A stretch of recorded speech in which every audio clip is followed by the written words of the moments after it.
Sebanyak 12 anggota DPRD Sumatera Selatan melaksanakan reses di Desa Ulak Kemang Baru, Kecamatan Pampangan, dan Desa Serdang Menang, Kecamatan SP Padang, Kabupaten Oki, guna menyerap aspirasi masyarakat secara langsung. Dari hasil diskusi yang didapatkan, para anggota DPRD Sumsel ini mengajak masyarakat untuk tidak menggunakan narkoba, serta ikut berpartisipasi memberantasnya.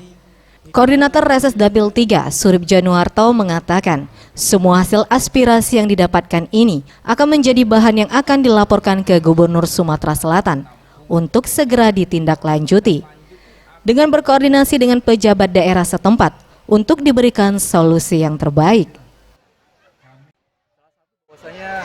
Anggota DPRD Provinsi Sumatera Selatan ini adalah sebagai penangkap aspirasi yang berkembang di masyarakat. Nah, setelah ini kita mengetahui bahwasanya permasalahan salah satu yang terbesar adalah masalah narkoba, dan nanti ini akan kita bawa di DPRD Provinsi Sumatera Selatan.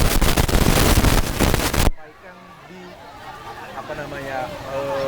dengar pendapat dari fraksi-fraksi yang ada di DPRD Provinsi Sumatera Selatan, yang mana nanti di sana setelah rapat paripurna kita sampaikan, karena di sana pada rapat paripurna itu telah hadir Gubernur, Wakil Gubernur Sumatera Selatan, Kapolda, dan juga Wakil Kapolda, Pak, termasuk Panglima dan juga pejabat-pejabat daerah lainnya. Yang mana ketika kita menyuarakan apa yang kami temukan dari sini, tentu saja ini akan menjadi bahan acuan bagi para petinggi untuk Kedua belas anggota DPRD Sumsel yang melaksanakan reses ini adalah Surip Januarto, Aliendra Patigantada, Ike Mayasari, Lindawati Ali Konang, Arozak Amin, Riwi, Rusdi Tahar, Ramlan Holdan, Ali Imron, Elia Nudin, dan Agustina.